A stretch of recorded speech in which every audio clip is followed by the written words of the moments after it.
Buenas tardes. Continuamos con las actividades de este evento. Para mí es un placer presentar al doctor Salvador Jara Guerrero. Él es licenciado en Ciencias Físico-Matemáticas por la Universidad Michoacana de San Nicolás de Hidalgo, maestro en Tecnología Educativa, maestro en Filosofía de la Cultura y doctor en Filosofía de la Ciencia por la UNAM. Realizó estancia de especialidad en Física Experimental en la Universidad de California en Berkeley y ha sido profesor visitante en el World College West en los Estados Unidos y en las universidades La Sapienza de Roma y de Messina, en Italia, así como en la Universidad Autónoma de Barcelona. Su área de investigación es la historia y la filosofía de la ciencia, con énfasis especial en educación. Ha participado como conferencista y ponente en España, Italia, Australia, China, Estados Unidos, Chile, Panamá y en casi todos los estados de la República Mexicana. Cuenta con publicación de más de 10 libros y decenas de artículos en revistas científicas especializadas y cientos de ensayos de divulgación científica. Fue miembro del Sistema Nacional de Investigadores, fue director fundador del Consejo Estatal de Ciencia y Tecnología del Estado de Michoacán, presidente de la Sociedad Mexicana para la Divulgación de la Ciencia y la Tecnología y rector de la Universidad Michoacana de San Nicolás de Hidalgo. De junio de 2014 al 30 de septiembre de 2015 fue gobernador sustituto en Michoacán, su estado natal. Del 16 de octubre de 2015 al 15 de enero de 2018 fue subsecretario de Educación Superior de la Secretaría de Educación Pública. Actualmente preside una consultoría en ciencia y educación. Y bueno, además de este currículum tan impresionante que tiene, es una persona súper sencilla, muy abierta al diálogo y por eso es un placer tenerlo aquí con su ponencia sobre política educativa y física. Muy bien. Adelante, doctor.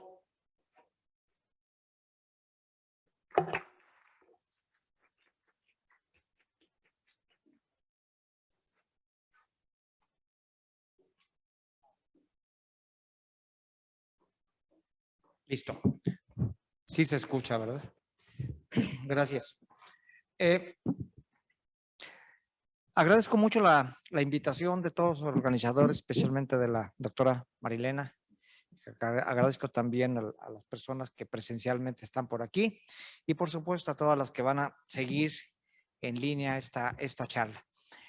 Lo que voy a platicar es un tema probablemente muy distinto a lo que se ha tratado en las demás conferencias magistrales. Usualmente en la física educativa uno hace la mayor parte del tiempo énfasis en lo que quizás podríamos llamar técnicas didácticas para la enseñanza y aprendizaje de temas muy específicos que sabemos que tienen dificultades especiales entre los estudiantes.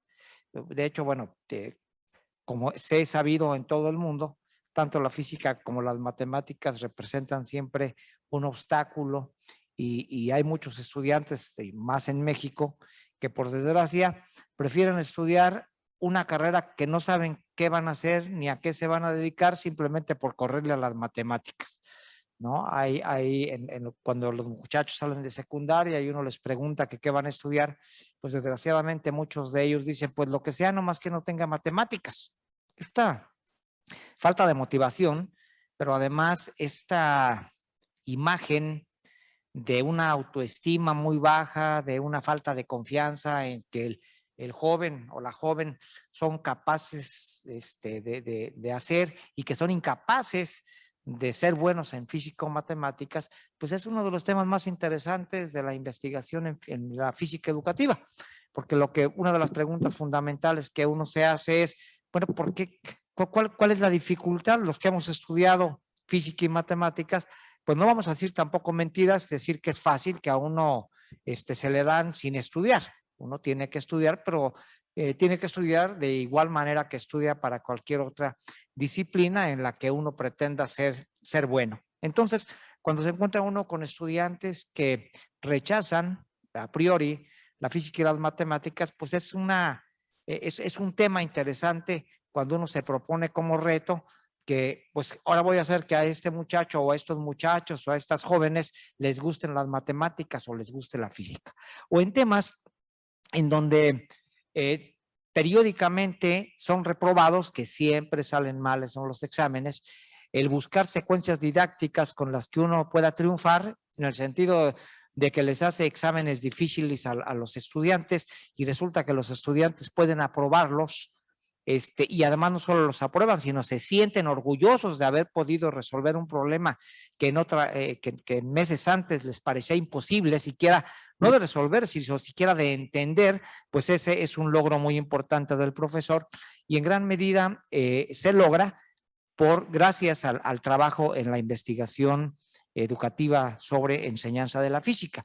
Muchas veces esta investigación pues no es tan sistemática, es decir, hay muy buenos profesores que no realizan investigación en física educativa y que sin embargo enseñan muy bien porque hacen una especie de investigación personal, ¿no? O sea, es gente que tiene mucha habilidad para aprender de sus errores como profesor y que entonces pueden recapacitar mucho sobre los errores que se tienen cuando uno está enseñando alguno de los temas y son capaces de modificarlo. Pero sobre todo, son capaces de romper con un mito que es el sentido común, que es de lo que voy a empezar entonces a platicar. Cuando en los pininos, digamos, de los estudios o de las investigaciones en física educativa, bueno, esto en realidad viene desde los años 50, más o menos, después del conductismo, pero una de los descubrimientos más interesantes es que había muchos estudiantes que aunque uno les enseñara a resolver un problema, vamos a hablar, voy a poner ejemplos muy pueriles, pero que todo el mundo conoce, pero que pueden ser muy ilustrativos. Cuando uno le pregunta a un niño o a un adulto que no sabe nada de física, o a veces cree que sabe, que por qué cuando uno mueve un objeto, el objeto se detiene, en un porcentaje altísimo, dicen que se le acabó la fuerza, ¿no? Esa es la respuesta, háganlo con quien sea. Y lo pueden hacer desde niños de 5 años hasta adultos, estudiantes de preparatoria, quien sea. ¿Por qué se detiene el objeto? Pues se le acabó la fuerza. ¿Cómo explicamos nosotros en física que el objeto se detiene? Para empezar, la fuerza no es algo que se gaste, ¿no? La fuerza es algo que se aplica sobre un objeto. Sin embargo, en la percepción de quien contesta, la explicación, digamos, es incorrecta, pero funciona. ¿Por qué no decir que se le acabó la fuerza? Si ustedes lo piensan, pues es una buena manera de explicar por qué se detuvo el cuerpo. Si cualquier otro objeto que yo mueva y digo, ¿por qué se paró? Pues porque se le acabó la fuerza. Ah, bien padre, ya tengo una explicación de por qué se detiene, aunque esté incorrecta. ¿De dónde viene esta explicación equivocada? Pues del sentido común. Y entonces les pido que pongan por favor la primera laminita. Lo que podríamos preguntarnos en primer lugar es entonces, ¿qué es el sentido común? La siguiente, por favor. Le puse a la plática como subtítulo el peligro del más común de los sentidos. El peligro porque pues el sentido común es tan común que es lo que uno obtiene sin hacer nada, ¿no? Simplemente pues nace y en las experiencias de la vida uno como que va aprendiendo cosas y esas cosas todos las aprendemos igual y a eso le llamamos sentido común, ¿verdad? Todo lo son, digamos, valores compartidos que surgen ¿de dónde? Pues de la experiencia, es decir, son cuestiones empíricas. Cuando decimos, a ver, voy a poner otro ejemplo, cuando alguien dice que está hablando uno de calor o de temperatura, y entonces cuando algo se calienta, hay gente que puede decir que se le puso temperatura, ¿no? La temperatura es una medida. Como saben, los que saben física, pues viene siendo una medida que tiene que ver con la energía cinética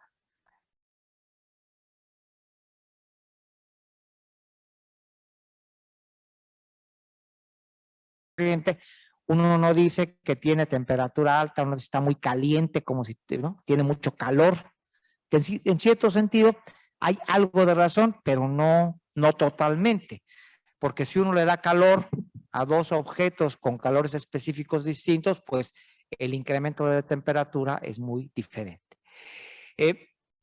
Otra cosa que caracteriza el sentido común es que si lo queremos ya utilizar como para sacar conclusiones, ahí empezamos a tener problemas. Pero usualmente la gente común y corriente o que no estudia física, pues no se preocupa por hacer muchas inferencias con el sentido común. Y cuando las hace le pone poca atención a si funcionan o no funcionan. Pero si ustedes empiezan a hacer inferencias con el sentido común, pues están haciendo realmente ciencia. ¿Qué fue lo que hizo usted, o si ustedes recuerdan, cómo fue que se postuló por primera vez la ley de la inercia? ¿Por qué? Nos dimos cuenta que en realidad si este objeto lo aviento, ese objeto debería seguirse moviendo eternamente. Es decir, si yo estoy en el espacio, si no tuviera el objeto contacto con la mesa, y yo lo aventara, este objeto se movería eternamente. ¿Qué inferencias puedo sacar yo de decir que se le acabó la fuerza? Bueno, si se me ocurre aceitar la mesa y luego lo aviento, el objeto va a llegar más lejos y entonces me preguntaría, a ver, ¿y ahora por qué se le acabó la fuerza más despacito? Y entonces tenemos que explicar por qué el aceite hizo que se le acabara la fuerza más despacito. Y después, haciendo inferencias, uno diría, bueno, ¿y si yo lograra poner más aceite? Hasta que el niño, esto lo digo porque lo he hecho en un proyecto muy viejo, enseñando ciencia a niños pequeños, el niño se da cuenta de que si lijo, si pulo, si pongo más aceite, de pronto el objeto se iba a ir más lejos y de pronto pues no se iba a parar. Y entonces no se le acaba la fuerza. Y es entonces en el momento, cuando hago la inferencia y me doy cuenta de que hay una contradicción, es el momento de enseñarle la respuesta correcta y decirle lo que ocurre es que lo que detiene al objeto es que raspa. Si no raspara, no se detenía. Y ese raspar no es sino la fricción.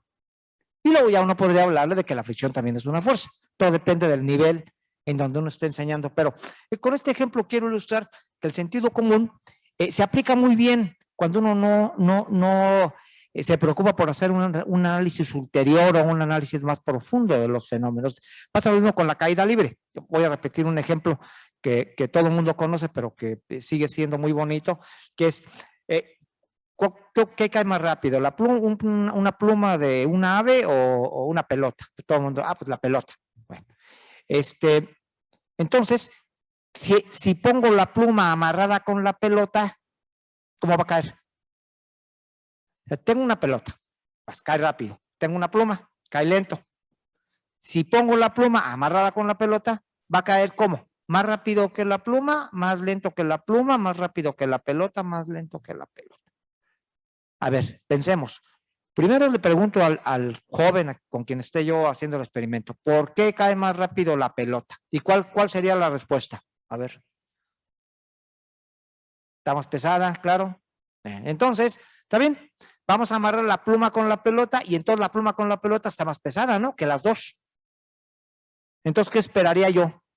Que cayera más rápido que las dos. ¿Están de acuerdo? Pero si ahora piensen ahora en lo siguiente. Yo corro más rápido que mi hijo de 3 años, por ejemplo. ¿Están de acuerdo? Ahora vamos a amarrarnos, o sea, lo voy a agarrar de la mano. Vamos juntos. ¿Cómo corremos? Más lento que yo, pero más rápido que él. ¿Sí? Porque yo lo jalo y él me detiene. Entonces, si amarro la pluma con la pelota va a jalar a la pluma, pero la pluma va a detener a la pelota. Entonces, ¿quién tiene razón? O son los dos más pesados y caen más rápido, o bien van a caer con una velocidad intermedia porque la pluma detiene a la pelota y la pelota jala a la pluma. Vean cómo entonces, ¿cuál sería ahí la respuesta entonces, la conclusión? Pues lo que pasa es que nuestra teoría está equivocada. ¿Qué es lo que ocurre? Pues algo muy parecido a lo del objeto que se iba a mover. Es que hay aire y el aire detiene a los objetos. Si no hubiera aire, la pluma y la pelota caerían iguales.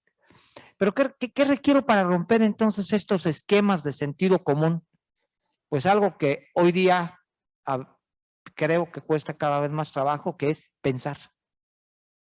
Si uno responde a las cosas en automático, si uno no se preocupa por sacar inferencias, por analizar la manera en que uno está explicando las cosas, si uno tiene flojera de pensar, pues es muy difícil que rompa con el sentido común.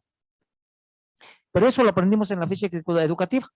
Y entonces nos dimos cuenta de algo bien bonito, que cuando un estudiante, cuando una persona, no un estudiante, todas las personas, tienen una idea fija, o sea, están convencidos de algo, híjole, es bien difícil removerles esa creencia. Muy, pero muy, muy difícil. Con jóvenes de preparatoria o de secundaria, uno puede hacer un test antes de enseñar cualquier cosa y explicarles la ley de la inercia, lo que acabo yo de explicar aquí.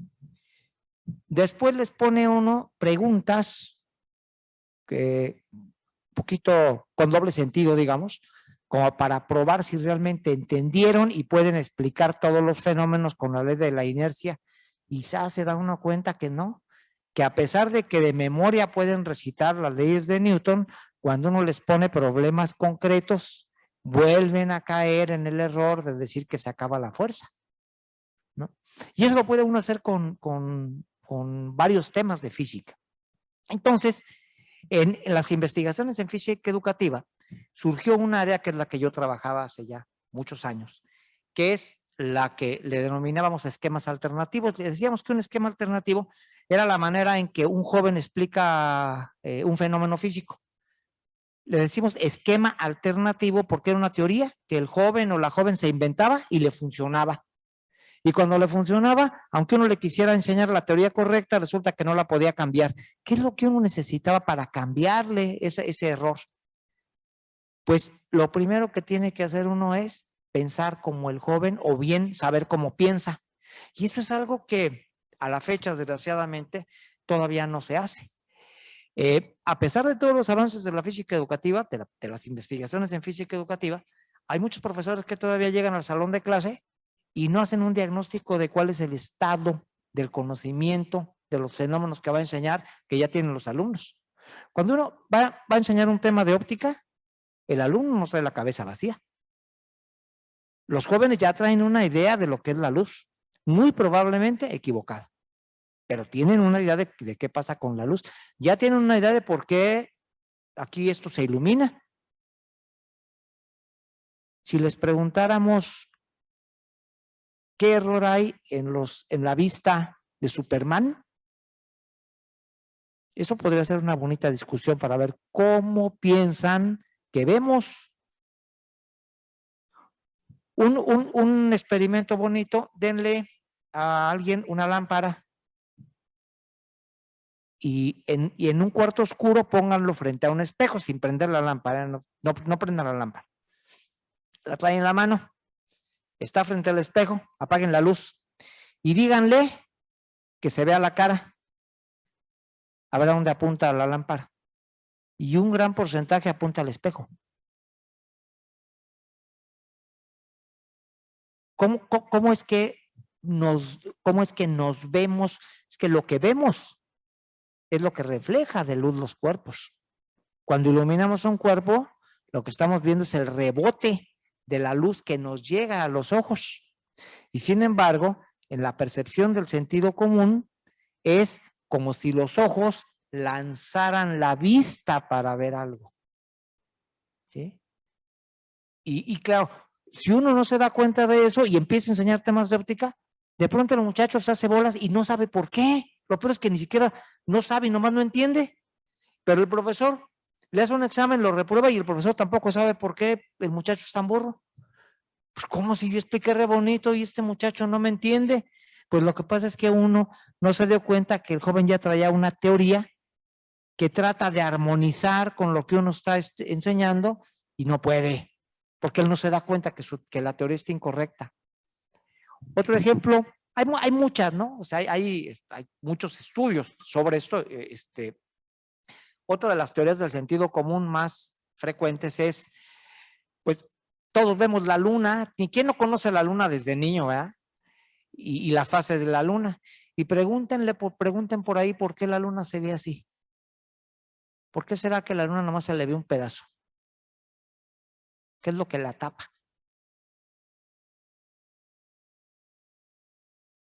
Pues si preguntan, mucha gente dice que la Tierra, como si hubiera siempre un eclipse de luna. Y ¿qué es lo que produce la parte que no se ve de la luna, la parte que vemos oscura, cuando vemos que la luna está en creciente o en menguante? Pues es su propia sombra, la de ella, porque está aquí la luna y el sol le da de este lado, por ejemplo. Entonces, el sol solamente ilumina un cacho, el otro cacho queda oscurecido por la luna misma, ¿no? Si apagamos la luz y me ponen a mí una lámpara de este lado, esta parte de mi cara se va a ver oscura. ¿Quién tapa esta parte que no le llegue la luz? Pues mi propia cara, porque la luz choca aquí. Choca y rebota a sus ojos y ustedes la ven. Entonces ustedes ven la luz que rebota de este lado porque la luz llega así y rebota para todos lados. Esta no, ¿por qué? Porque no le llega luz. Bueno, ese tipo de cosas, diagnósticos, son los que uno aprendió en esa época en la física educativa. A ver, me dejan ver las láminas para no perderme, porque luego me pongo a hablar y me voy y no acabo diciendo lo que yo quería contarles. Entonces, si me ponen por favor las laminitas. Algo que usualmente no tomamos en cuenta, bueno, más o menos ya mencioné esto, es decir, el sentido común funciona muy bien en los casos muy simples. En cuanto uno los hace complicaditos, o sea, uno le piensa y echa inferencias, ya empiezan a funcionar, y esa es la parte importante, porque entonces ya le entra la duda a quien tiene esa teoría y dice, ay, jole, no me funciona, a lo mejor estoy mal, ¿verdad? Hay muchas otras, decía, creencias que tenemos y que precisamente por falta de ponerlas a prueba, pues se nos quedan como esa de la luna. A ver, la que sigue, por favor. La siguiente laminita. Bueno, fíjense qué cosas, ¿no? Tenemos 70 años haciendo investigación en el mundo, en ciencias, en enseñanza de las ciencias, en enseñanza de la física.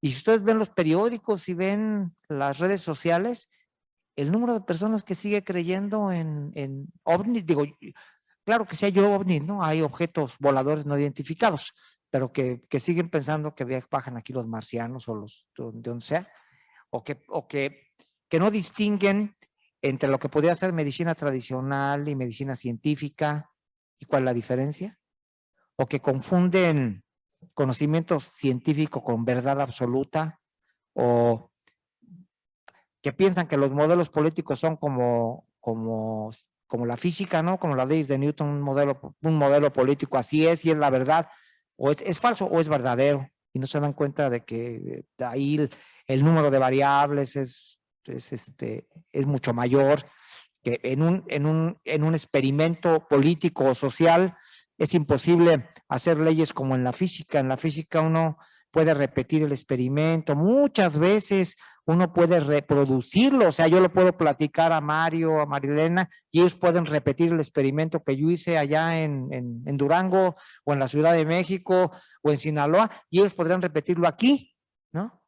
Y ver, y que entonces podemos contrastar resultados porque los tenemos controlados. En cambio, en un modelo político, pues ¿cómo lo repetimos? Porque en el modelo político entra en juego la gente además, y la gente no es lo mismo que hagamos hoy un experimento a que lo hagamos pasado mañana, porque ya no somos los mismos, ¿no? Los milagros, ¿no? Sí, hay todavía, ahorita hace rato que llegué a la habitación, yo no tengo televisión, nunca he tenido, Tengo pantallas, pero no veo televisión, pues nunca, desde niño nunca he visto. Y prendí la televisión y lo primero que apareció fue un programa sobre milagros y unas medicinas ahí de esas milagrosas, ¿no? Que dicen que sirven para todo. Pues salió una medicina contra el coronavirus, ¿no?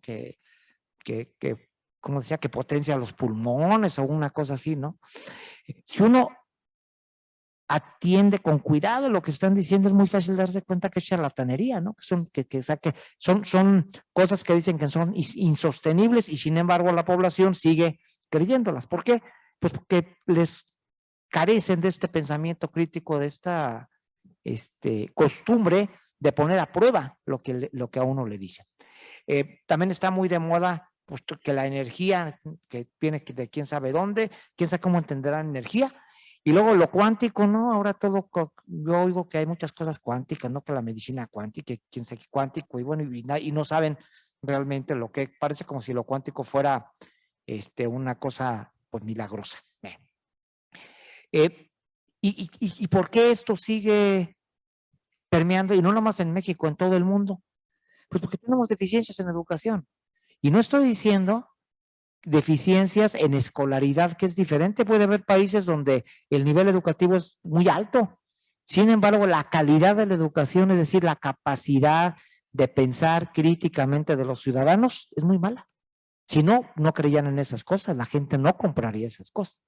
Bueno, la que sigue, por favor. En la política parece ser un tema totalmente divorciado, digamos, de lo que podría ser la física educativa, y sin embargo no lo es tanto. Algo que en la política es muy peligroso y se usa mucho es la manipulación. Y la manipulación, ¿cómo es que se consigue? ¿Cómo consigue a alguien convencer a otra persona sin hacer, eso está bien, sin hacerla realmente razonar? Pues hay un modelo que Aristóteles propuso, que es esas palabritas raras que están ahí, que son griegas, que dice que cuando alguien quiere seducir, fíjense, además la palabra es muy bonita, ¿no? Dice, cuando alguien quiere seducir a otra persona, seducirla, pues es aprovecharse totalmente de ella, convencerla de algo totalmente, ¿no? Totalmente, así como cuando andan tras de una muchacha y la quieren seducir, pues es eso, ¿no? Es un convencimiento total, o la muchacha los quiere seducir a ustedes. Aristóteles decía que los humanos funcionamos de tres maneras, y cuando esas tres se juntan, existe la seducción, o sea, existe el convencimiento absoluto. La primera, que es la que usamos en la academia, es el logos, que es el razonamiento. O sea, para convencer a alguien, lo que uno tiene que hacer es, pues, darle argumentos lógicos, ¿no? Oye, ¿por qué te quieres casar conmigo, no? ¿Por qué me pides matrimonio? Pues porque me gustas mucho, porque me caes bien, porque somos afines, porque ya estamos trabajando, ya tenemos para mantenernos, porque uno puede dar razones lógicas, ¿no? Lógicas de lo que está ocurriendo. En el logos, para convencer a un joven de algo de física, pues uno no dice, apréndelo de memoria, apréndelo la inercia de memoria, ¿no? Y entonces uno, a ver, escribe, y ya uno le dicta, ¿no? Que todo cuerpo seguirá en reposo o en movimiento con velocidad constante, para que se lo aprenda de memoria. Eso no es, lo que busca uno es que entiendan, uno razona. Bueno, ese es el logos. Esa es una de las condiciones para que uno convenza a alguien, pero no es la única. La segunda es el etos. El etos tiene que ver con la autoridad. Si llega una persona, imagínense que llega una persona despeinada, sucia, mal vestida, y resulta que es nuestro médico. Bueno, no sabemos que es médico, ¿no? Y entonces dice, oye, yo soy tu médico, a ver dónde te duele. Como que no le tendrán mucha confianza, porque uno tiene la imagen de la autoridad del médico, como una persona, pues, de bata blanca, peinadito, o sea, tiene uno un estereotipo de esa autoridad. ¿Cómo ve uno a un maestro?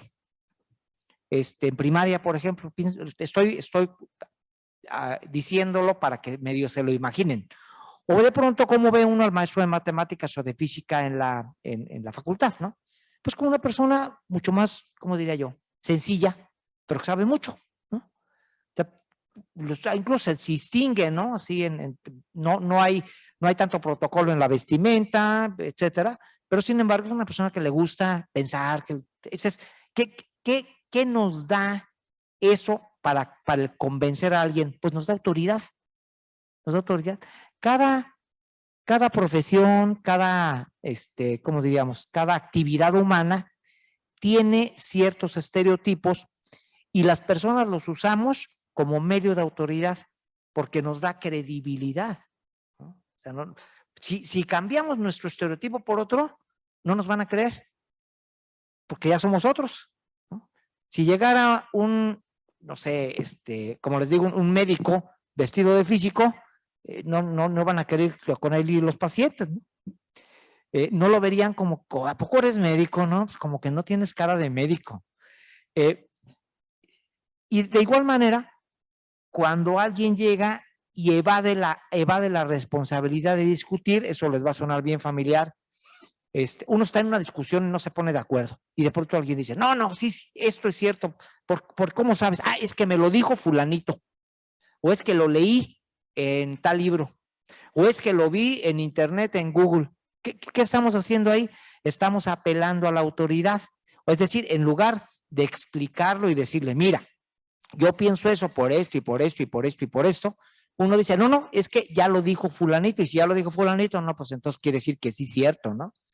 Y entonces, ¿qué hace uno? Pues ya le dio flojera pensar. Lo que está haciendo es tratar de convencer al otro con un criterio del ethos, que es de autoridad.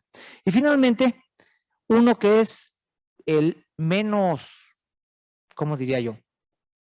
El menos justo, ¿no? El menos honesto. Es el menos honesto, pero es el que más funciona, que es el patos. El patos es los sentimientos. Uno convence a la gente con sentimientos.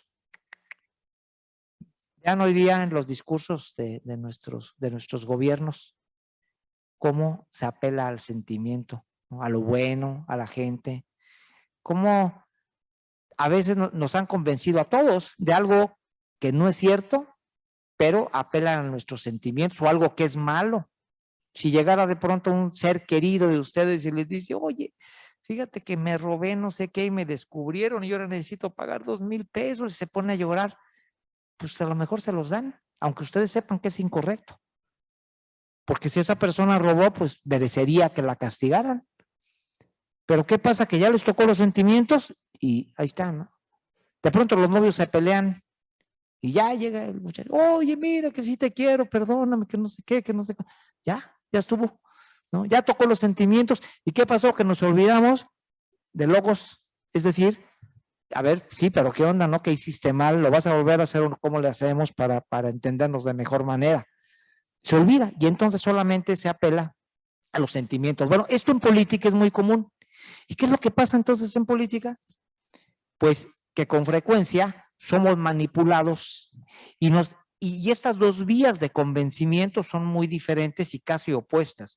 Mientras que en la ciencia uno trata de convencer al colega en los congresos cuando uno tiene una teoría distinta a los de los demás o cuando uno tiene una innovación, uno los convence ¿cómo? Con razonamiento. Es decir, uno muestra el experimento, uno les da los resultados, uno les dice, miren, repiten el experimento y verán cómo sí sale así como yo lo hice y como estoy reportando mis resultados, o uno da los argumentos de por qué la partícula de Dios es muy probable que sí exista, aunque no se había hecho el experimento todavía, pero estamos hablando de un convencimiento totalmente racional. En la política es al revés, se apela muchísimo al sentimiento y a la autoridad y muy poco al razonamiento. Entonces, el pensar que nuestros políticos pudieran tener más esta habilidad, esta capacidad para que sus propuestas fueran mucho más razonadas, no solamente nos manipularían menos, sino yo creo que además harían mejor las cosas, porque estarían haciendo un análisis de sus propuestas y no solamente se estarían yendo a hacerlas con el corazón o con autoridad, en el sentido de que porque alguien lo hizo y parece que le salió bien, pues yo lo voy a hacer igual y a ver si me sale correctamente. A ver, la que sigue, por favor, de las laminitas. Gracias. Ok, que el problema al final de que en el que nos debemos nosotros concentrar, no nada más en la física educativa, pero esto, fíjense, todo esto que estoy diciendo lo hemos aprendido realmente de la física educativa. La que sigue, por favor. Ha sido que el problema fundamental es que a veces queremos cosas y nos da flojera pensar cómo es que o por qué sabemos que son ciertas. O sea, afirmamos cosas así nomás. No, esto es así. Pero como niños chiquitos, a veces habría que preguntarnos nosotros solitos, ¿y por qué? Así como los niños luego uno no los aguanta, ¿no? Por ahí como a los 4 o 5 años, que son insoportables. Oye, mamá, ¿y qué por qué? ¿Quién sabe qué cosa? Y ya le contesta la mamá. Y luego la siguiente, ¿y por qué? Y ya cabecen de porque yo digo. Ya, se acabó, ¿no? Porque se le acaba un argumento. Pues un poco hay que hacer así. O sea, uno tendría que hacer el esfuerzo de justificar lo que uno cree que es cierto, ¿no? Yo creo que tal cosa, ¿y por qué? A ver, dame una razón de por qué. Y paradójicamente, esto que hemos aprendido a través de la investigación en física educativa, fíjense que a veces lo usamos poco en otras áreas del conocimiento, nosotros mismos los que somos profesores de física o de biología o de matemáticas, en otras áreas de la vida se nos olvida que somos científicos y que tenemos que justificar lo que pensamos o lo que decimos o lo que tratamos de transmitir como algo que es cierto, como algo que es verdadero, ¿eh? Y este es un ejercicio que deberíamos nosotros proponernos mucho más y que nos sirve a todos, aunque no vayan a estudiar ni física ni matemáticas, el hecho de tener un pensamiento crítico para no creer las cosas que le dicen a uno nomás porque se los dice alguien importante o nomás porque es una creencia, eso sería fundamental para que tuviéramos una actividad de pensamiento mucho mejor. La que sigue, por favor, la siguiente laminita. Sí, la que sigue, por favor. Ok. Bueno, ya la que sigue.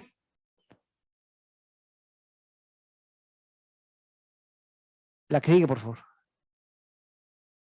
La otra. Ajá. Ahí está bien, gracias. Usualmente, tanto en política como en las ciencias, cuando uno le da flojera a pensar y uno no analiza y no hace inferencias, lo que casi siempre ocurre es que uno acaba siendo muy dogmático, incluso en la ciencia, O sea, hay profesores, y ustedes no me van a dejar mentir, que en lugar de ser capaces de explicar algo, le dicen a uno porque así es, ¿no? Así como, y no, decía Feynman, ¿no? Que si uno no es capaz de explicar algo en términos sencillos, pues que sí que no lo entiende. Luego Einstein también, creo que lo dijo primero Einstein, luego Feynman, pero era una frase que usaban casi siempre la gente que enseñaba. Si uno no es capaz de mostrar algo sencillamente, pues quiere decir que uno tampoco lo está entendiendo muy bien. Y el hecho de no entender las cosas y creerlas, así pues es un dogma. Y un dogma, pues es algo que no requiere ningún tipo de justificación, ¿no? Es algo que uno cree simplemente por principio y así es y punto. En la política sí ocurre mucho, ¿no? Ustedes ven los pleitos muchas veces entre partidos políticos o entre gobernantes y no dan nunca ningún argumento. O sea, califican, por ejemplo, uno de los errores o de las falacias más importantes que se dan en los discursos políticos es que puede salir alguien a decir, a ver, sería mejor que México invirtiera, digamos, en energía nuclear. Estoy poniendo un ejemplo así, energía nuclear. Y llega otro y le dice, no le hagan caso a ese. ¿Por qué? Porque es corrupto. ¿Pero qué tiene que ver que sea corrupto con una propuesta de energía nuclear? ¿Me explico? Es como si un buen carpintero, el mejor carpintero del mundo, resulta que descubrimos que es ratero. Eso no lo hace mal carpintero, ¿no? Sigue siendo buen carpintero, va a ser un buen carpintero ratero, eso sí, pero va a ser buen carpintero. Y a veces confundimos el argumento con la persona, y ese es un error muy grande, porque descalificamos el argumento por descalificar a la persona. O al revés, damos valor de verdad a un argumento falso porque la persona tiene prestigio. Y en ambos casos, pues estamos mal. Eso es un tipo de actitud, digamos, dogmática.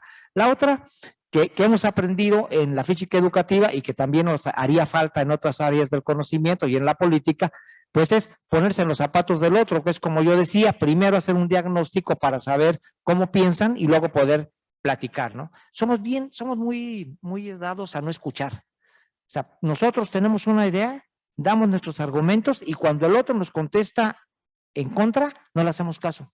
Lo callamos, pero y lo interrumpimos o simplemente nos entra por una oreja y nos sale por la otra. Y es un error grande. Porque si lo queremos convencer, aunque no, claro que no estamos de acuerdo con esa persona, puesto que lo queremos convencer, hay que escucharlo. Si no escuchamos, no vamos a poderlo convencer porque no vamos a saber cómo piensa. Y esto es tan válido al enseñar físico, matemático, como en cualquier otra actividad de comunicación. La última, pues, es ignorancia, ¿verdad? Muchas veces la gente es dogmática, o no tiene una apertura, pues por falta de información. Es simplemente pura y vil ignorancia. La que sigue, por favor. Bueno, esa ya la vimos también. Al final la ciencia es una cosa importantísima, la física también. Es algo que estamos construyendo todos los días. No alguien que pueda decir, porque ya ya lo dijo Feynman, lo dijo Einstein, que además se da mucho, yo voy por ahí en redes sociales, ¿no? Que como dijo Einstein tal cosa, bueno, ¿y qué? O sea, porque lo dijo Einstein es cierto, ¿no? Pues sí, no es, peor aún, hay una anécdota muy buena creo que fue Fermi, premio Nobel italiano.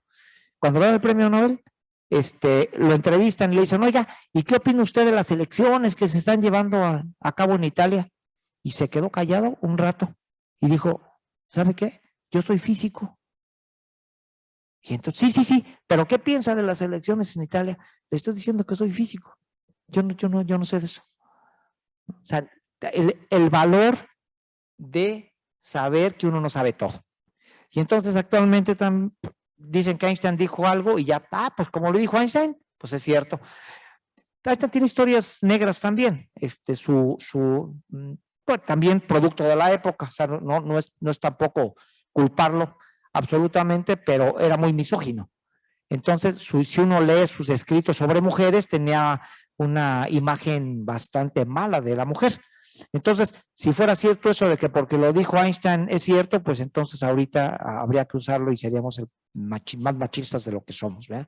Entonces, no, Einstein tuvo mucha razón en todas sus teorías en física, pero en muchas otras cosas de su vida humana, pues claro que no tenemos por qué estar de acuerdo con él, y aunque lo haya dicho él, y aunque le hayan dado el premio Nobel y ha sido muy inteligente, pues no tenía por qué tener la razón en todo.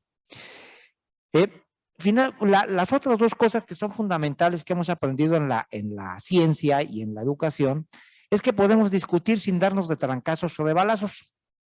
Es decir, en los congresos uno lo que aprende, y yo creo que es de las cosas más valiosas cuando uno es académico, es que cuando uno presenta una teoría ante los demás colegas, pueden no estar de acuerdo y puede pararse uno y refutar lo que uno dijo, y puede pararse y decir que el experimento está mal, y pueden encontrar inconsistencias en nuestra manera de razonar. ¿Y qué hace uno? Pues se defiende, pero se defiende con argumentos. Nunca en un congreso uno va a decir, oye, tú estás mal porque eres borracho, o porque estás feo, o porque estás mal vestido, o porque traes corbata, ¿no? Ni tampoco nadie se va a agarrar a golpes por discutir si un experimento está bien o mal hecho. Y eso es algo muy importante que tendríamos que poner como ejemplo en muchas otras áreas de la vida humana, ¿no? Que uno puede en todo sentarse sin estar de acuerdo y platicar y, bueno, buscar mecanismos para ponerse de acuerdo. ¿Cómo lo hacemos nosotros en la ciencia para ponernos de acuerdo? Pues hacemos un experimento. Yo digo que las cosas son así, yo digo que así, pues buscamos argumentos y al final tratamos de hacer un experimento para saber quién de los dos tiene la razón. La siguiente, por favor. Bueno, la parte, y con esto termino, la parte inversa, es que quizás también en la física educativa los maestros deberíamos aprender algo de la política, porque a fin de cuentas la enseñanza es una actividad como la política esencialmente humana. O sea, enseñar física no es la física aislada, estamos interactuando humanos, y como humanos pues tenemos valores, tenemos prejuicios, tenemos gustos, y eso no podemos dejarlo de lado. Y tampoco podemos dejar de lado que si solamente somos racionales, o sea, si solamente tomamos en cuenta el patos, que digo, el logos que decía yo, a lo mejor no convencemos a nadie, porque eso es puro razonamiento. Tenemos que ponerle mucho de entusiasmo. El entusiasmo se contagia y ese es precisamente el sentimiento. Un buen maestro, todos hemos tenido un buen maestro, es que nos emociona. Llegaba uno con un buen maestro, híjole, qué padre enseña. Y no nada más era la manera de enseñar, era la actitud, ¿no? La actitud, el entusiasmo, el gusto, hay actitudes humanas que contagian y que motivan a uno como cuando uno es estudiante o incluso cuando uno está con colegas, ¿no? Esto es algo fundamental que no debemos olvidar. Necesitamos la empatía con quienes estamos hablando y esto también es parte de una buena educación. Otra cosa que es común, digamos, a las prácticas de la ciencia y de la política es que las dos son actividades de comunicación, son comunicables. A fin de cuentas son procesos de comunicación que son muy complejos porque entran en juego pues muchísimas cosas entre dos grupos humanos. Las dos cosas que son muy distintas es la falsabilidad y reproducibilidad de las cosas. En la física y en la enseñanza de la física, uno puede controlar el esto de que hice al principio el experimentito, yo lo puedo repetir el número de veces que sea y lo puedo controlar. Y ustedes lo pueden hacer y lo pueden hacer donde quieran. En política no puedo hacer eso. Si política hago una cosa en un lugar y quiero hacerla idéntica en otro, es difícil que funcione de la misma manera, simplemente porque las personas son distintas. No es lo mismo hacer algo, digamos, en un presidente municipal en una ciudad que un presidente municipal en un pueblo. Hacer las mismas, tener la misma plataforma, digamos, de trabajo, no funcionaría. Las necesidades son distintas, la gente piensa también de manera diferente. Y entonces, tampoco podemos en política, pues probar y decir, oye, ¿qué es mejor? Mi modelo político o tu modelo o económico, mi modelo económico o el tuyo, porque no lo puedo aplicar sobre las mismas personas y al mismo tiempo. Lo puedo aplicar o en diferentes tiempos o con diferentes personas. Y esto pues ya me hace que el experimento no sea confiable, ¿no? Definitivamente. Entonces, estas son dos cosas que nos separan totalmente en las dos actividades humanas, pero que los dos deberíamos aprender un poco de ambas. La que sigue, por favor. Bueno, ya lo dije, la que sigue, y creo que ya acabé. Realmente la física educativa, yo pensando en mi experiencia de vida, es que en mucho puede ser ejemplar para muchas actividades humanas. Es una actividad humana, es una actividad de comunicación compleja, es una actividad, aunque no queramos interdisciplinaria, porque entran ciencias de la conducta, entran cosas de comunicación, entran cuestiones de antropología, entran cuestiones de valores, y entra ciencia, entra física y la matemática. Es una mezcla muy, muy interdisciplinaria, que además es una oportunidad porque nos permite poner en juego conocimientos de muchas disciplinas, de muchísimas disciplinas. Y entonces, realmente el tener la oportunidad de enseñar física, yo siento que siempre es un privilegio, ¿no? Es un gran privilegio, mucho más que enseñar cualquier otra asignatura. Yo creo que nos permite un conocimiento humano y nos permite una satisfacción enorme de poder enseñar una asignatura que usualmente es difícil, y si uno lo logra hacer bien, pues siempre es como ponerse una medalla, ¿no? Es una cosa que uno disfruta mucho y es como haber vencido un reto de vida. Bueno, pues con esto termino. Como les dije al principio, yo lo que quería hacer es una reflexión entre dos actividades que son aparentemente muy distintas y platicarles una experiencia muy personal. Yo les agradezco mucho a los presenciales y a los que estén de manera virtual su presencia, y pues estoy a la orden para comentarios y preguntas. Gracias.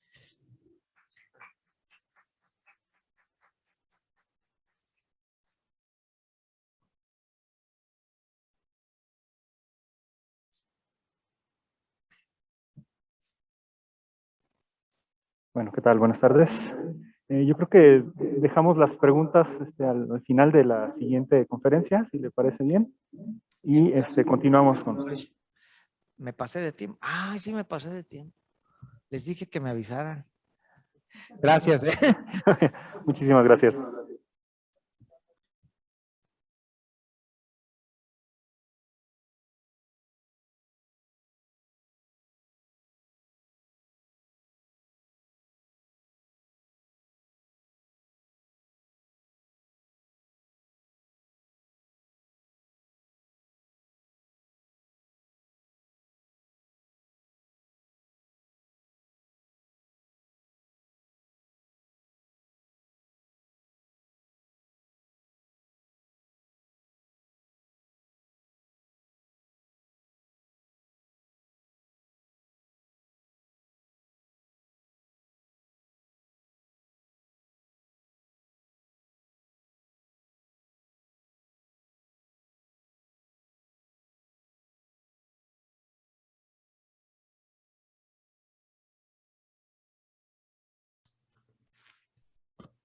Hola, muy buenas tardes a todos.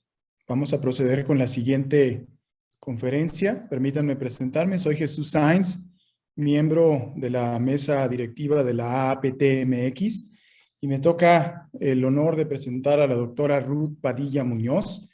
Permítanme un par de minutos para hacer la introducción que se requiere. Es químico farmacobióloga por la Universidad de Guadalajara. Tiene maestría en Administración por el Instituto Tecnológico de Estudios Superiores de Monterrey. Es doctora en Ciencias para el Desarrollo Sustentable por la Universidad de Guadalajara. Es profesora de los programas de maestría en Docencia para la Educación Media Superior y maestría en Educación Ambiental. Es profesora investigadora que colabora en la línea de investigación Educación Ambiental para la Sustentabilidad. Ha sido evaluadora de programas de fortalecimiento institucional de la SEP desde el 2009 y ha participado en el Comité Académico para la aplicación de la Reforma Integral de la Educación Media Superior. Es miembro del Consejo Mexicano de Investigación Educativa y del Banco de Evaluadores vigente del Fondo Mixto de CONACYT. Ha sido directora de la Preparatoria de Tonalá, directora académica de la Dirección General de Educación Media Superior, rectora del Centro Universitario de Los Altos, directora general del Sistema de Educación Media Superior, coordinadora general académica de la UDG, rectora del Centro Universitario de Tonalá y actualmente rectora del Centro Universitario de Ciencias Exactas e Ingeniería. Ha escrito diversos artículos, capítulos del libro y artículos especializados sobre temas de gestión universitaria, formación docente y directiva, así como de educación ambiental. Entonces, démosle la más cálida bienvenida a nuestro evento a la doctora Ruth Padilla Muñoz con la conferencia El paradigma educativo, modelo educativo contra modelo híbrido. Muchas gracias. Adelante, doctora.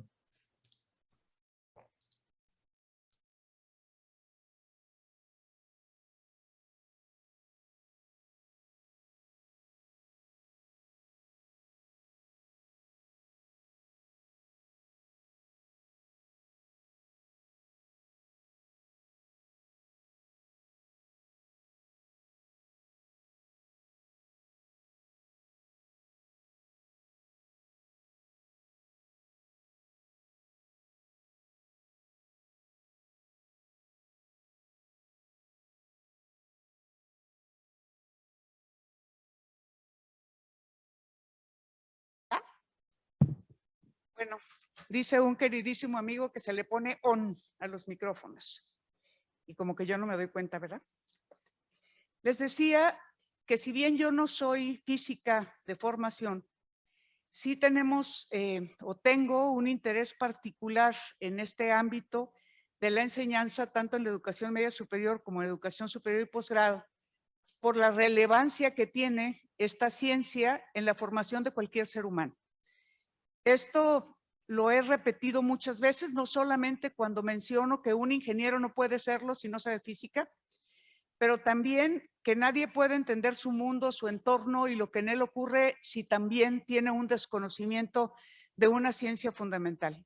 Con frecuencia hay una discusión de qué fue lo primero, si la física o las matemáticas. Yo nunca he tenido una opinión al respecto porque me parece que ambas ciencias son de un interés fundamental para explicarse el mundo y la realidad.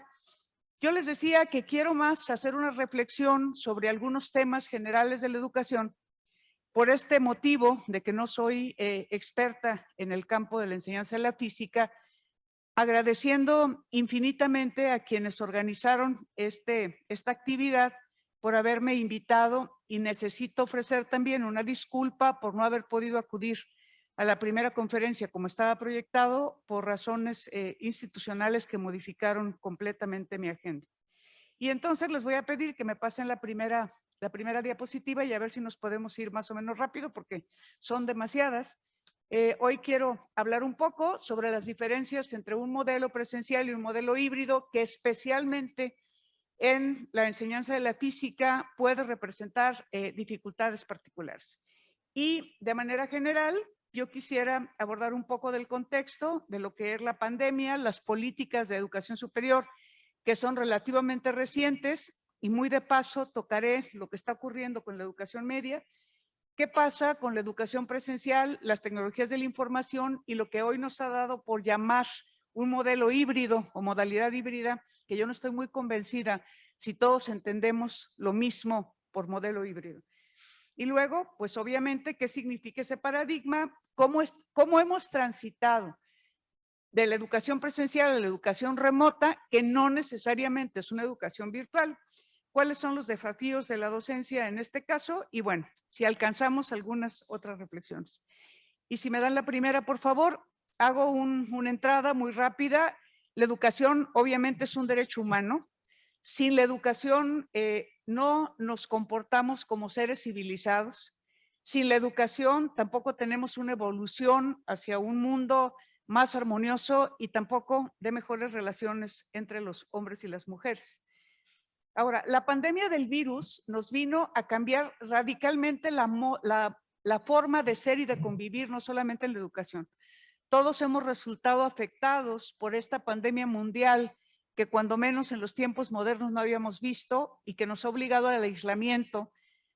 Una de las enormes ventajas de la tecnología es que nos podemos comunicar aun cuando nos encontremos a distancia geográfica importante, pero sin embargo, eso ha derivado en un tema que viene a ser el modelo híbrido, que así lo llamamos, para poder transitar desde esa presencialidad hacia la abrupta irrupción de la educación remota, porque de un día para otro nos sacaron literalmente de las aulas y nos dejaron con una forma de comunicación a la que no necesariamente estábamos habituados y mucho menos preparados para enseñar a distancia. Y en ese sentido, entonces, los programas de ciencia y tecnología implican contar con un reto mucho mayor por las características de las disciplinas que en estos campos se atienden. La siguiente, por favor. De esta manera, hay una serie de consecuencias de la pandemia que se pueden expresar en cifras, pero que no se pueden medir en términos del dolor, de la ausencia o de las dificultades para la vida que han tenido millones de seres humanos. Y rápidamente, 33.6 millones de la población entre los 3 y los 29 años estaban inscritos en el ciclo escolar 2019-2020 cuando se dio el aislamiento y la entrada de la educación remota. De estos estudiantes dejaron de asistir, 33.6 millones en el mundo, y cuando estamos hablando de la educación superior, particularmente en México, la cifra fue de 3.6 millones de personas. Sin embargo, el 91.8% de los estudiantes universitarios sí pudieron tener contacto con sus profesores al menos una vez por semana, y estos estudiantes de educación superior utilizaron diferentes herramientas para poderse comunicar, pero predominaron sobre todo las laptops y los teléfonos celulares. Sin embargo, cuando hablamos de educación básica, el problema se hizo muy grave porque tenía que hacerse cuando no había internet o no había comunicación por esta vía a través de la televisión. Lo complicado del caso era que en una familia pudiera haber 3, 4, 5 niños en edad escolar y no había posibilidades de que todos estuvieran tomando su clase de manera remota simultáneamente, sobre todo si consideramos que la población que tiene acceso a Internet en el sector rural particularmente es escasa todavía, y eso provocó que en cifras medidas un 2.3% de estudiantes de la educación superior no concluyeran estudios en los semestres de los que hablamos. Pero esta es una cifra que aprecia la realidad de lo que ocurrió, pero realmente no tenemos datos duros que nos digan cuántos estudiantes efectivamente dejaron las aulas en este periodo. En la Universidad de Guadalajara, de manera particular, se hicieron una serie de ajustes a la normativa para impedir que los estudiantes desertaran, y de tal manera que no estaban obligados ni a llevar el número de créditos mínimo, podían transitar un semestre sin haber registrado un solo crédito, o bien simplemente pudieron haberse ausentado de las aulas y no tuvieron ninguna sanción. Eso hace muy difícil determinar en este momento para la propia institución cuántos estudiantes abandonaron los estudios. ¿Me dan la siguiente, por favor? De tal manera, pues, que hubo una serie de consecuencias derivadas de una brecha digital que no ha desaparecido en nuestro país. Simplemente nuestras instituciones educativas ¿Cuántas veces padecemos que se cayó el internet, que el ancho de banda no es suficiente, que el número de equipos para la retransmisión tampoco son adecuados? Y eso quiere decir entonces que no solamente hubo afectación dentro de los hogares para quien tenían la obligación de tomar sus estudios de manera remota, sino para el profesor, pues que con frecuencia no tenía ni siquiera una buena computadora y tampoco tenía suficiente ancho de banda para el acceso a internet.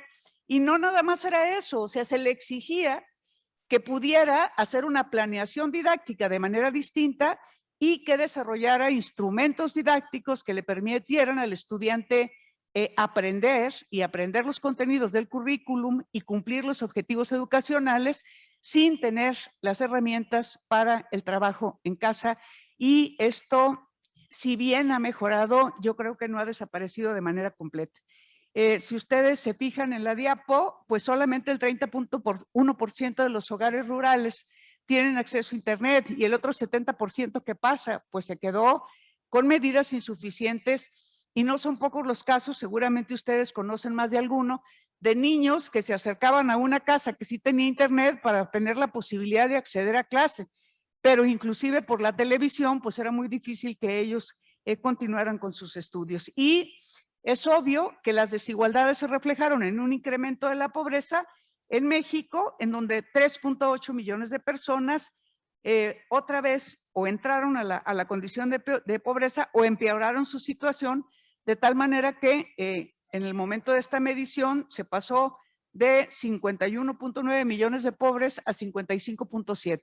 Esto es pues, prácticamente la mitad de la población en México en condiciones de pobreza y como consecuencia inevitablemente a la negación del acceso digital para continuar sus estudios.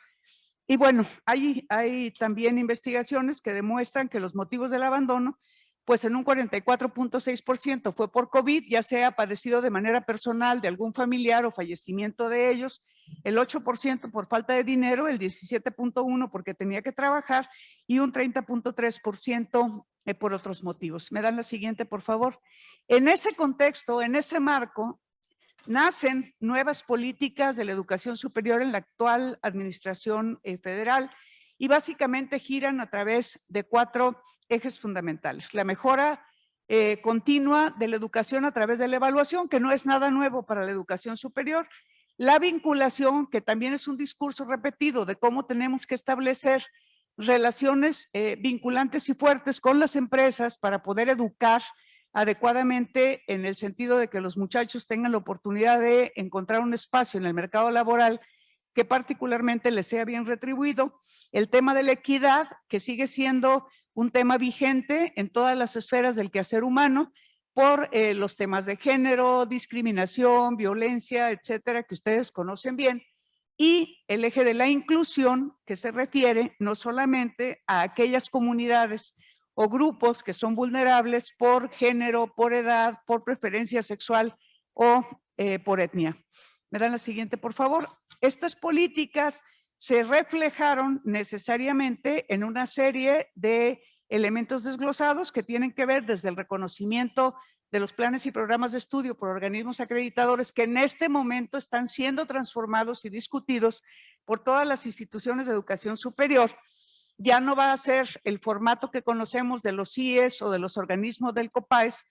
Ahora se pretende una política de integración de los organismos acreditadores en educación superior y ahí sí desconozco si en educación media superior ya se estén proponiendo formalmente organismos de evaluación. Los hubo, desaparecieron y en este momento no sé cuál es la situación. Veo al secretario académico que me dice que todavía no hay. Y luego, bueno, la vinculación con las prácticas profesionales, el servicio social, etcétera, que tienen pues mucho que ver con el desarrollo de estos 4 ejes políticos del desarrollo de la educación en México. Me dan la siguiente. Y luego tenemos la necesidad emergente de que la educación superior, obviamente también la básica, se enriquezca, además de la presencialidad, con la aplicación de las tecnologías de la información y la comunicación. Obviamente hay una diferencia sensible entre la posibilidad de estar como nosotros estamos ahora, cara a cara, aún con unos metros de distancia, que los que nos están escuchando por vía remota. Y en el aula pasa exactamente lo mismo. Y hoy, no sé a cuántos de ustedes les esté ocurriendo lo que a nosotros en CUSEI, pues que la modalidad nos ha llevado a tener la mitad de los estudiantes en clase y a la otra mitad tomando clase por vía remota a través de la transmisión con tecnologías, que ha complicado más si cabe lo que el profesor está haciendo en las aulas. Y ya no quiero saber en física, porque la temática de esta ciencia implica como mucho más contacto para poder entender la compleja esencia pero también porque tiene mucho que ver con la experimentación. Y esta experimentación no se suple completamente a través del software especializado que nos permite hacer prácticas a través de la computadora. Entonces, si bien es cierto que los recursos didácticos expresan siempre un conocimiento codificado, pues también es cierto que es conocimiento empaquetado. Cuando nosotros tenemos una estrategia didáctica, evidentemente tenemos un objetivo, una estructura y una posibilidad de aprendizaje con determinado tipo de modalidad, así como la evaluación. Y eso evidentemente sí se facilita a través del uso de plataformas digitales, de aplicaciones, de blogs, de tutoriales. Sin embargo, no estamos todavía preparados para el diseño de estas herramientas. Esa es la dificultad, no basta saber meternos a la computadora. Yo les comento que en CUSEI hemos tenido dificultades importantes porque cuando inició la pandemia, pues los profesores el mejor medio que hallaron fue comunicarse por correo electrónico. Pero les mandaban la información, las tareas y tal por correo, pero nunca se preocupaban por hacer la retroalimentación a lo que les habían enviado. No solo porque implicaba un grado de dificultad mayor, sino porque realmente no encontraban el formato adecuado. Pero hubo casos verdaderamente dramáticos, no precisamente en física, donde una profesora le toma una foto a un libro que tiene en sus piernas, descansando, y les pide a los chicos que hagan un ensayo sobre ese texto que ni siquiera se leía. Es decir, tuvimos de todo, para todos los gustos, y no fue un proceso fácil, porque estábamos acostumbrados, si me dan la siguiente, a una educación presencial. ¿La que sigue? Se atoró. A una educación presencial, pues que claro, todavía permanece con cierto formato de cátedra magistral, en donde todavía, aunque digamos que no es cierto, el docente sigue siendo pues el que más sabe, y implica la presencia de un líder y de un grupo de personas que escuchan al líder, que en este caso es el profesor. Y obviamente la presencialidad tiene impacto en los costos, en los tiempos, sobre todo de movilidad y de localización. Pero hay un elemento que todavía no acaba de desaparecer, a pesar de que llevamos año y medio, que es la resistencia para el uso de las tecnologías de manera adecuada. No nada más usarlas, sino usarlas bien. ¿Me dan la que sigue? La educación presencial tiene fortalezas, no todo es malo, no es cierto. Ahora nos ha dado por satanizar la educación presencial. Lo cierto es que cuando estamos en la presencialidad se facilita mucho la interacción humana. Y yo les digo que uno de los grandes valores de la educación formal es la posibilidad de socialización entre los estudiantes, con los profesores, con los investigadores, y obviamente eso permite el desarrollo de competencias socioemocionales que no son fáciles de desarrollar y sostener a través de la virtualidad. Y por otro lado, se obliga a quien estudia a una disciplina porque tiene que asistir en tiempo fijo, en horarios fijos, en días fijos a la semana, y no cuando el estudiante que no tiene una disciplina personal para el estudio decide que lo puede hacer. Y obviamente esto facilita el intercambio para favorecer el aprendizaje, particularmente en las ciencias experimentales. ¿Me dan la que sigue? Ahora, ¿qué es la modalidad híbrida realmente? ¿Es esto que les platicaba? ¿La mitad en el salón de clases y la mitad de vía remota? Pues claro que no. Yo les pongo un ejemplo muy sencillo. El maíz híbrido. Si yo tengo un maíz blanco y un maíz morado, no voy a esperar que la mazorca que resulte de ahí sea una fila de hilitos de dientitos blancos y otra de dientitos morados. Vamos a tener un producto, una mazorca totalmente diferente, que puede mantener las características de uno u otro de determinada manera, pero que no es igual a ninguna de las otras dos mazorcas. Y en la hibridación de la educación estamos hablando de lo mismo. Es decir, no es una suma simple de la presencialidad o del contacto sincrónico en una modalidad o en otra. Eso no es un modelo híbrido. Lo que sí tenemos que hacer para poderlo volver híbrido es la aplicación de las tecnologías de una manera creativa, planeada, programada, bien diseñada. Y bueno, eso no es tan sencillo. ¿Qué sí tiene de ventaja? Bueno, pues que puede haber una modalidad asincrónica en donde el estudiante pueda gestionar su propio aprendizaje y el profesor esté realmente tutorando ese aprendizaje, pero el profesor ya marcó el camino del aprendizaje, es decir, el diseño ya lo hizo, el diseño instruccional para poder trabajar. De otra manera, el estudiante está perdido y lo único que estamos haciendo es trasladar ciertos modos de enseñar de la modalidad presencial a la modalidad remota. Y eso es lo que pone en un riesgo muy grande esta forma de educar que hemos llamado modalidad híbrida. ¿Qué tiene de ventaja? Pues el estudiante se tiene que hacer más responsable. Por ejemplo, yo veo que hoy la gran novedad es el aula invertida, perdón. El aula invertida se ha usado desde hace muchos años, pero no estábamos habituados a hablar de ella. Por ejemplo, en educación superior, el estudio de caso no era otra cosa. Te daban todos los materiales y los elementos, tenías que estudiar, tenías que investigar, tenías que elaborar una respuesta a un problema y luego entonces en el aula entrar a debatir. Y hoy eso lo traducimos como una modalidad que nos permite tener una aula invertida. Es decir, el proceso al revés. El estudiante primero estudia y luego entonces se incorpora al debate dentro del aula y el profesor orienta, organiza y armoniza el debate. Pero me parece que en la educación hay muchas cosas que no son nuevas, que renombramos, pero que realmente son parte de muchos aprendizajes y enseñanzas del pasado. Ahora, lo que sí es cierto es que puede favorecer un aprendizaje activo porque el estudiante está obligado a trabajar en el curso que está tomando y vuelvo a repetir, el caso de la física es esencialmente ejemplar. Y bueno, los materiales didácticos tienen que ser bien diseñados con un apoyo constante del profesor. ¿Me dan la que sigue? ¿Cuáles son entonces las características de esta modalidad? Bueno, tiene áreas de oportunidad, por supuesto, y estas áreas de oportunidad tienen que resolverse para los estudiantes, particularmente porque cuando uno trabaja en modelos a distancia, está obligado a escribir. Y los estudiantes, reconozcámoslo, no están acostumbrados a escribir. Muchas veces ni siquiera están acostumbrados a leer, pues a escribir en mucho menos.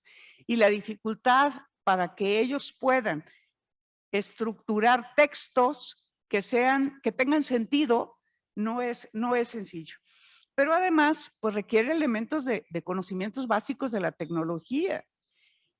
No siempre, porque se es joven, se tienen todos los conocimientos para poder utilizar la tecnología en beneficio del aprendizaje.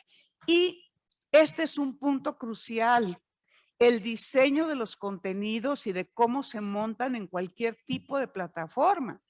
No podemos simplemente subir una lectura o subir una serie de contenidos si la instrucción y el acompañamiento de esa instrucción no está diseñada para que el estudiante vaya evolucionando en su propio aprendizaje y el enorme riesgo que ya les había mencionado, que es la retroalimentación oportuna y adecuada.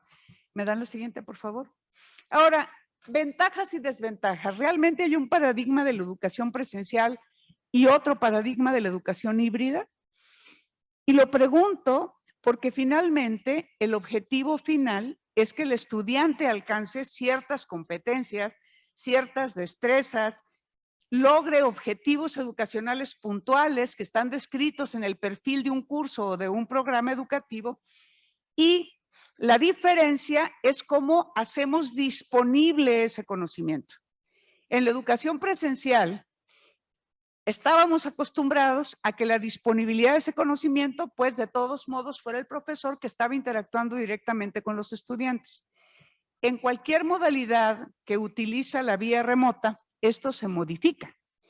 Y lo que el profesor normalmente hacía en el aula sin mayores dificultades, ahora lo tiene que diseñar para poder disponer el conocimiento en favor de los estudiantes, estructurado de tal manera que sea fácil su asimilación. Entonces, ¿realmente vamos a hacer un modelo presencial y un modelo híbrido? Yo creo que ya los límites se borran, ya no deben existir como tales. Podemos volver al aula.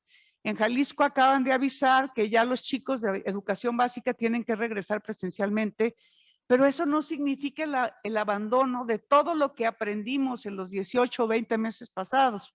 Tenemos que aprovecharlo para verdaderamente transitar hacia un modelo híbrido donde tengamos lo mejor de los dos mundos, es decir, del contacto presencial, físico, sincrónico, cara a cara, a un contacto que puede ser sincrónico o no, pero que sí permite en todo momento el aprovechamiento de las tecnologías. Y en términos generales, utilizar la presencialidad en temas de socialización de los estudiantes, de compartir el conocimiento, del debate, de la discusión y todo lo que tiene que ver con tecnologías para la autogestión del aprendizaje y estrategias especiales para que cuando lleguemos al aula el mundo se vuelva distinto. Vamos adelante. Ahora, también es innegable que hemos transitado pues de una educación presencial a una educación mediada por el Internet, que significa muchas cosas, no solamente el acceso a la información, sino también el acceso a una multiplicidad de herramientas y dispositivos que hoy están en boga. Cuando un estudiante quiere aprender, y de veras quiere aprender, pues no nada más se va a limitar al pensum de la materia, porque tiene a su disposición una enorme cantidad de información en YouTube, en las redes sociales. El problema es cómo hacemos que el estudiante acuda a canales de información adecuados y no a basura. Porque si se van a remitir al Facebook, pues encuentran cada barbaridad, como en el pasado encontraban en una dirección que era todo tarea y ahí se chimoleaban todas las cosas y se las copiaban alegremente. No, de eso no se trata. Se trata de que este acceso digital se sume a la gestión del aprendizaje para poder tener una mejor formación. Hoy tenemos MOOCs, hoy tenemos blogs, hoy tenemos plataformas, hay que aprovecharlas para poder contar con una infraestructura educativa que sea adecuada a las nuevas formas de la educación, particularmente de la educación superior.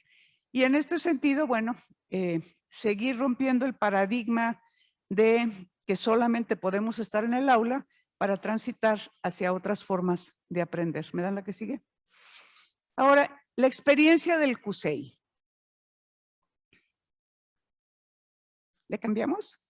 Gracias. La experiencia del CUSEI. ¿Qué ha pasado en el CUSEI en la licenciatura en física? ¿A qué estábamos acostumbrados? A las sesiones sincrónicas y presenciales. ¿A dónde andamos ahora? A las sesiones remotas sincrónicas. Y en este tema, ¿cuáles han sido las principales plataformas de apoyo? Bueno, básicamente cuando se refiere a sincronía en los tiempos, la Google Suite, Webex, Zoom, pero pues el Moodle ha sido una plataforma muy importante para mantener ahí los contenidos educativos y hacer una serie de procesos, además de la evaluación. Hicimos una capacitación docente emergente, intensiva, a partir de mayo del 2020. A este momento se ha logrado ya tener una cantidad superior al 50% de profesores con una adecuada capacitación para las herramientas digitales. Obviamente tuvimos que comprar software especializado. La sorpresa fue que los profesores se resistían a usarlo. O sea, no tenían mucha voluntad para sustituir la práctica de laboratorio por la práctica en un software de simulación. Poco a poco estas barreras se van rompiendo, pero todavía existen resistencias. La otra cuestión fue que, como ya les comenté al principio, se evitó la reprobación administrativa porque a los alumnos no se les aplicaba ninguna sanción y podían transitar a través de los ciclos. Eso nos ha generado una serie de complicaciones, pero bueno, que son más de carácter administrativo que de otra cosa. Y se generó toda una estrategia de atención virtual para los diferentes procesos y procedimientos del centro universitario. ¿Me dan la siguiente, por favor? Pero igual tenemos que hablar de los estudiantes de la licenciatura en física. Tenemos en este momento 122 mujeres y 340 hombres estudiando la licenciatura. Ustedes pueden ver que son 462. Tenemos 47 profesores ya capacitados y diplomados en diseño estructural y tecnologías, de los cuales 102 son del departamento de física, el resto son de otros departamentos y ya tienen capacitación en el uso de software libre y de software especializado. Hay laboratorios disponibles que ustedes los van a conocer mejor que yo, que en varios de los casos pues han permitido el uso de software para simulación y en muchos otros no. ¿Me dan la que sigue? Sin embargo, pues estos índices de aprobación ahora no crean que son tan reales por las dificultades que yo les he comentado, porque esto haría pensar pues que todos los alumnos del CUSEI son bien listos y todos pasan muy bien y tenemos cifras de aprobación entre el 85 y el 95%, cosa que todavía tenemos que verificar, pero que lo mostramos como parte de la honestidad de saber lo que está ocurriendo dentro del CUSEI. ¿Me dan la que sigue, por favor? En una encuesta realizada a estudiantes en el 2020, les preguntamos a los alumnos qué problemas se enfrentaban. Fíjense, 49% de ellos expresaron que tenían dificultades de conectividad. Había poca claridad en las instrucciones del profesor, solamente el 62% respondió a esto. Quiere decir que únicamente el 38% había tenido una buena conexión con el profesor. Un 26% reportó que el profe no se presentó. Pero también surgieron recomendaciones, reducir el número de tareas, porque resulta que a los profes les dio por aventar por correo electrónico una cantidad infinita de tareas que tenían que entregar en un tiempo muy breve. Y los propios estudiantes recomendaban una mayor capacitación de profesores en el uso de las tecnologías y particularmente en el diseño de las estrategias de aprendizaje y pedían no solamente sesiones sincrónicas, sino también la elaboración de materiales tutoriales o manuales que les permitieran instruirse con mayor facilidad. ¿Me dan la siguiente, por favor? Y así como esta, hay otras encuestas que dan fe de lo que ocurrió en este difícil periodo, que simplemente ratifica lo que yo les estaba comentando, un poquito más extenso, me la brinco por los tiempos, vámonos a la que sigue. Sin embargo, sí hay una muestra de cuáles son las percepciones de los estudiantes acerca de las ventajas que encuentran en las clases presenciales y en las clases virtuales. Y esto dio lugar a un fenómeno muy curioso. Ahora, en el calendario 2021B, en el mes de septiembre, decidimos que podíamos regresar al menos a laboratorios. Y resulta que un número importante de estudiantes se resistía a volver a las aulas. Cuando ya oficialmente se anunció que íbamos a regresar parcialmente a clases presenciales, tuvimos que gestionar un modelo en donde el estudiante aplicara y dijera que no podía asistir, porque vivía fuera de la ciudad de Guadalajara, porque estaba trabajando, porque tenía que cuidar a algún familiar enfermo por cuestiones de COVID o simplemente porque no tenía dinero para trasladarse al centro universitario. A esos estudiantes se les dio permiso de mantenerse en la virtualidad y el resto ha estado acudiendo, la mitad de los estudiantes una semana, la mitad de los estudiantes a la siguiente, y hemos estado también haciendo control de pruebas de PCR y de antígeno para detectar cualquier brote que se pudiera presentar. Ahorita los estudiantes están ya viéndole ventaja al retorno parcial a clases. Una de las cuestiones que ellos peleaban mucho es que tenían que volver en transporte colectivo y que eso los exponía a grandes riesgos a su salud. Decían que estar en casa propiciaba la convivencia familiar, pero también las discusiones internas. etcétera. Ustedes pueden ver en la imagen el resultado de esta encuesta y no abundo más. La que sigue.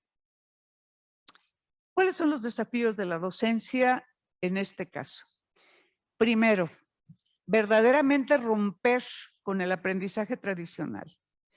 Eso de que el profe es más activo y el alumno más pasivo. El profe tiene que ser muy activo en el diseño. Y también, ya diseñó, ya montó su curso, tampoco se puede echar a la hamaca y nada más echar a andar lo que ya tiene grabado.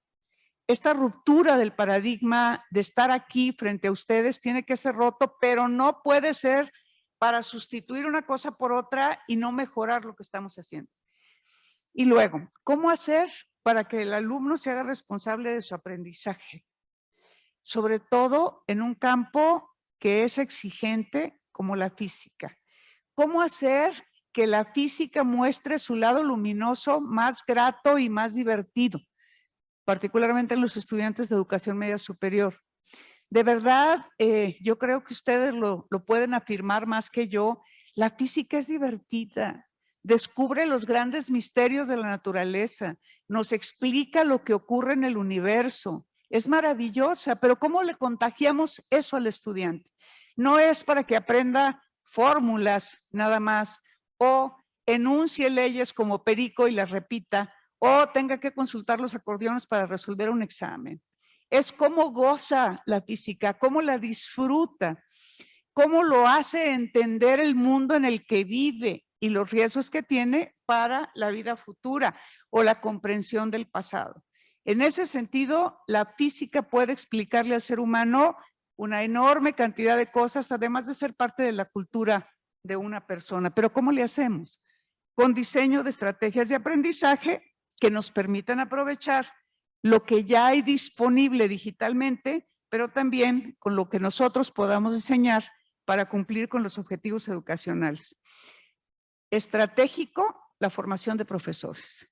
Si el profesor no está actualizado, si el profesor no está motivado, si el profesor no tiene una actitud para pasar o transitar hacia esa modalidad híbrida, vamos a fracasar.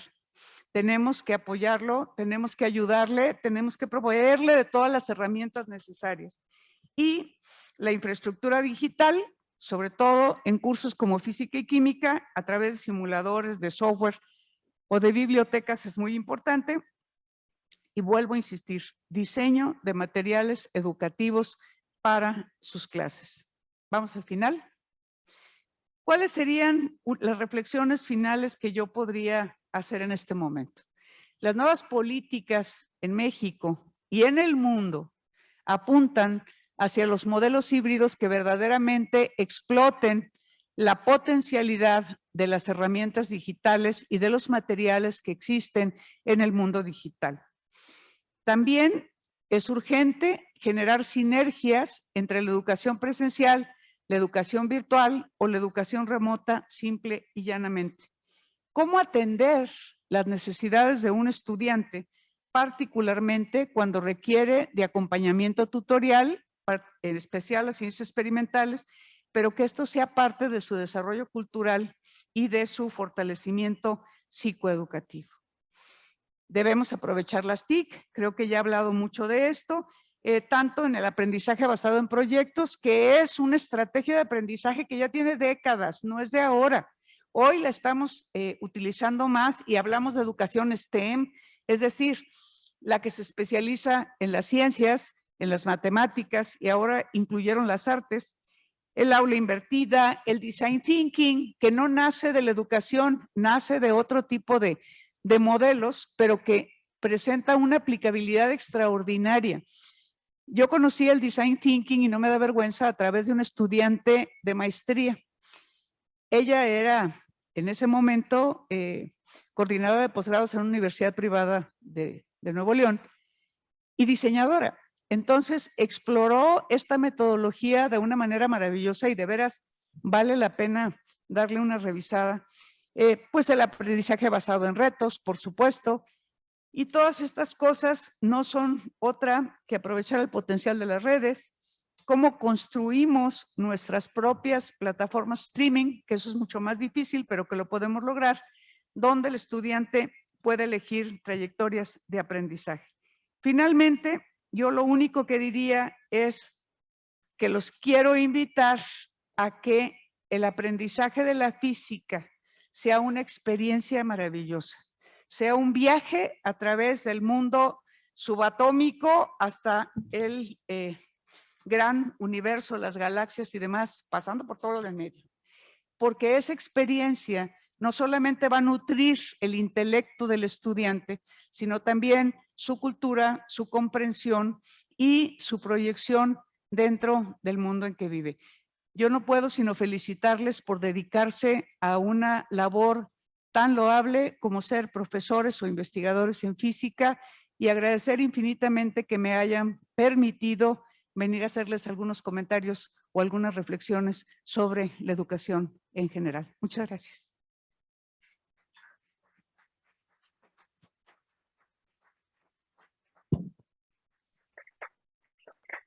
Muchas gracias, doctora Ruth. Procederemos a las preguntas.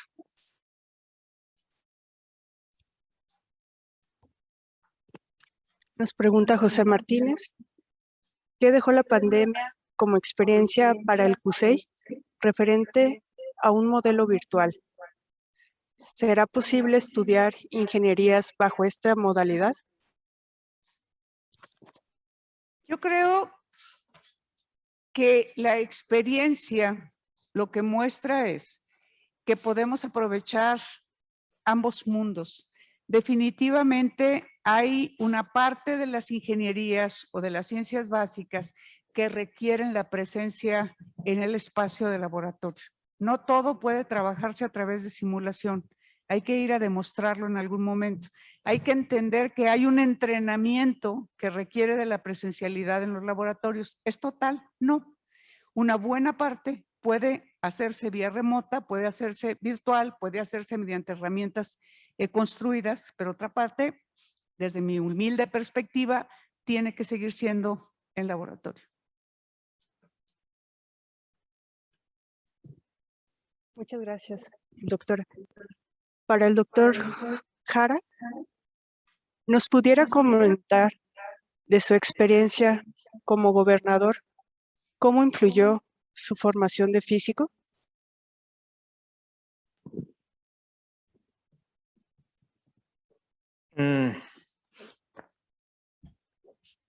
Lo que compartía yo hace un momento en la charla es que yo lo que noté, bueno, yo no me siento como un político, yo nunca me sentí realmente como parte del mundo político. Y yo tenía muchas dificultades, primero para entender a mis colegas en la CONAGO, por ejemplo, la manera de pensar me di cuenta que era muy, muy diferente. Y cuando descubrí que yo lo que tenía que hacer primero era pues lo que hacía como maestro de física. Yo explicaba una teoría física y resulta que parecía que la entendían y cuando hacía el examen pues resultaba que volvían a sus esquemas anteriores, ¿no? Con los ejemplos que puse aquí de física, que hay esquemas que tienen desde niños y que son difíciles de modificar. Pues entonces me di a la tarea de tratar de entender primero cómo pensaban mis colegas, de por qué pensaban como pensaban y me ayudó mucho. Porque entonces cuando yo platicaba con ellos, si yo lograba entender cuál era como el origen de su razonamiento, cuáles eran sus vicios, sus dogmas, pues todo el mundo tiene valores o creencias, entonces de dónde partían ellos para decir lo que decían, eso a mí me ayudó mucho. Pude establecer una excelente comunicación y bueno, digamos que disfruté mis 2 años de gobernatura. Muchas gracias, doctor. Para la doctora Ruth, ¿está preparada para un modelo híbrido o virtual en el área de las ciencias experimentales? ¿Es una pregunta personal o para el centro universitario? Yo creo que el centro universitario está construyendo, está preparándose para. No, vuelvo a repetir, en la irrupción violenta de un cambio de paradigma, pues por supuesto que tuvimos que construir rápidamente. Si la pregunta es si estamos preparados, yo diría que estamos en construcción para poder aprovechar todas las ventajas de un modelo híbrido.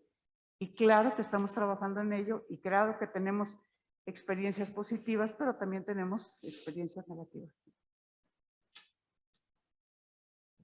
Gracias, doctora.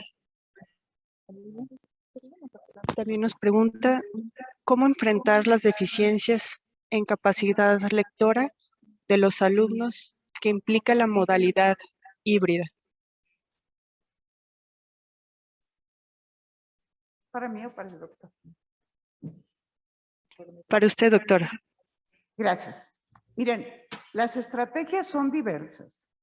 En principio, actividades que sean totalmente lúdicas. Tenemos club de lectura, tenemos escritura de cuento, es decir, no estrictamente lo que tiene que ver con la ciencia pura. Y nuestra más grata experiencia es que los chicos estudiantes de física son muy participativos en programas como Ciencia para Niños, en donde necesariamente tienen que escribir y construir materiales, o son muy activos en el Club de Promotores de Lectura, o son muy activos en otras experiencias que no son propiamente del aprendizaje de la física, que sí les permiten desarrollar ese gusto por la lectura y esa necesidad por la escritura. Escribir debe ser una necesidad. Entonces, no solo se trata de leer textos científicos, se tiene que empezar por leer lúdicamente, disfrutar la lectura y entonces podremos también trasladar esa capacidad o esa competencia a la lectura de textos científicos que naturalmente son diferentes, son distintos y requieren de un nivel de abstracción y de desarrollo cognitivo tal vez mucho mayor porque es pensamiento realmente complejo, ¿no? Pero no se puede llegar a mejorar la comprensión lectora o el trabajo del chico en la lectura si no se le entusiasma por otras vías o por otros caminos que no son precisamente desde el aprendizaje formal, rígido, sino con otro tipo de experiencias y los resultados son positivos. Gracias, doctora. Por último, nos pregunta cuáles son las condiciones que se deben evaluar para determinar si una institución está lista para impartir programas educativos híbridos. Como en todo, debe haber indicadores para evaluación. Desde infraestructura tecnológica, desarrollo digital, capacitación docente, diseño y elaboración de materiales instruccionales, programas educativos diseñados para ser estudiados en línea, profesores que ya tienen el nivel de habilitación suficiente para trabajar en estas modalidades, estudiantes a los cuales se les ha apoyado para aprender en estas modalidades, disposición de, perdón por el pleonasmo, de dispositivos electrónicos para todos los estudiantes y profesores, una conexión a internet adecuada, pero particularmente la evaluación de si los estudiantes y los profesores tienen disponibilidad y acceso a internet y a computadoras, tabletas, teléfonos celulares con la capacidad suficiente para trabajar.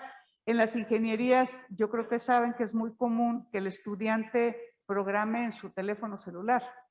Y entonces, ¿hasta dónde el estudiante tiene capacidad para comprar un teléfono con la capacidad, bla, bla, bla, para poder programar en el teléfono? O en el caso de cuando podíamos hacer reuniones presenciales con los papás, me preguntaba un papá, bueno, ¿yo le tengo que comprar una computadora a mi hijo? Pues con la pena, señor, pero sí. Si usted quiere que estudie aquí, debe tener un buen dispositivo electrónico para poder estudiar. Entonces, ¿cómo evaluar? Siguiendo indicadores, nunca hay otra manera. Siguiendo encuestas de satisfacción de los estudiantes y los profesores, porque es la única manera en que podemos determinar si de veras estamos habilitados y hemos resuelto los problemas más importantes. Muchas gracias, doctor. Cedo el uso de la voz a la maestra Lilia Ruff. Sí, doctora, siempre es un placer escucharla con tanta sapiencia. Si bien, bueno, yo no soy maestra de física, doy otras asignaturas y somos del nivel medio superior, que las circunstancias son un poco distintas.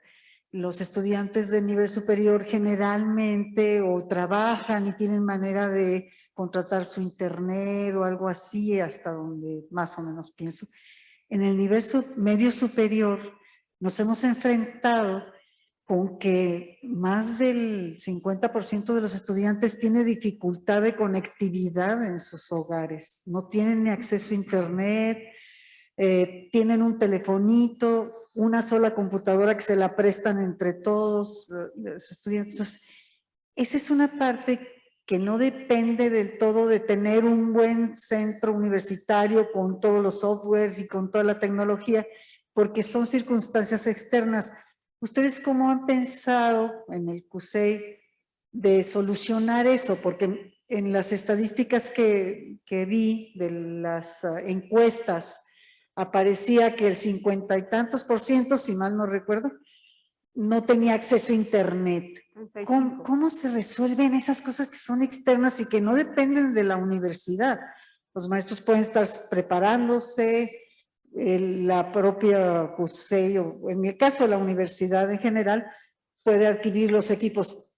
Pero ¿cómo le hacemos si en casa no tienen acceso a internet? O como en el caso de nuestros estudiantes que viven en cerros, o sea, las regionales que no tienen buena conectividad. ¿Cómo transitar a un modelo híbrido si no pueden tener acceso a una buena conectividad? Hay un tema de política pública de por medio, que es la accesibilidad a Internet en todos los lugares y regiones de México. No lo han podido solucionar. Y recuerden que en la administración pasada La Universidad hubo un de Guadalajara, de como red México universitaria que e realmente institución no dio benemérita de resultados, Jalisco, ha pero contribuido que al hoy se desarrollo y tiene que crecimiento del retomar Estado. si se quiere tener disponibilidad de Internet en todo el país. Es curioso, pero yo no sé si estoy en lo cierto, pero alguien me platicaba que en la zona norte del estado, a través de Internet satelital, tenían más acceso que otras poblaciones que están más cerca de la zona metropolitana. No sé si es real. Pero lo que quiero decir es que la conectividad de Internet no puede ser una responsabilidad que asuma la Universidad de Guadalajara u otra institución educativa, porque no está en su mano poner los servicios de Internet a nivel de todos los municipios y poblaciones del estado. Sin embargo, lo que sí puede hacer la universidad es extender la disposición del servicio en la multiplicidad de planteles que tiene el estado. Porque lo que sí es cierto es que los planteles deben de tener Internet y si no lo tienen, tenemos que hacer hasta lo imposible porque lo tengan. Abrir los talleres y laboratorios de cómputo con disposición de verdad continua para todos los estudiantes, porque si no lo tienen en casa, deben tenerlo en la escuela. Tampoco podemos resolverlo comprando cientos de laptop o de tableta para prestárselos a los chicos. O sea, no es, con el presupuesto de la Universidad de Guadalajara va a ser muy difícil que hagamos eso. Hay programas de apoyo, pero pues son tan limitados que atendemos a una población muy pequeñita. Yo no sé en el caso del CEMS, pero en el caso del CUSEI recibimos 20 laptops. Para una población de 17,700 alumnos, ni aspirina llega. Entonces, ¿qué tenemos que hacer? Nosotros lo que tenemos hecho es que en el edificio, en los 2 edificios donde tenemos computadoras, hay espacios de uso abierto, para que el estudiante que no tiene acceso en casa, pues se pueda ir al centro universitario, ya sea a la biblioteca, donde también tienen acceso a internet, computadoras, y los laboratorios igual, con la misma disposición. El problema es en las poblaciones pequeñas, en donde de verdad las prepas tienen que contar con todas las herramientas o instrumentos para que el estudiante pueda tener acceso. No siempre es fácil, no se va a resolver el problema de manera total, porque ya sabemos que hay estudiantes que viajan 2 horas o 3 para llegar a la prepa y no lo van a poder hacer todos los días. Además, necesitamos desarrollar otro tipo de materiales que no necesariamente requieran internet y que puedan ser usados o bajados como una aplicación en un teléfono pequeño que no tenga una gran capacidad. A lo que quiero llegar es, o somos innovadores, verdaderamente innovadores, o no vamos a resolver el problema. Porque si no depende de nosotros tener internet en todo el estado, si no depende de nosotros que todo el mundo tenga una computadora o una lap o un teléfono, Lo que sí tenemos obligación de hacer es materiales que puedan estar disponibles en cualquier formato para que el estudiante pueda acceder a ellos. Muchas gracias, doctora. Agradecemos la participación de la doctora Ruth Padilla y del doctor Salvador Jara, para los cuales les pediría un fuerte aplauso.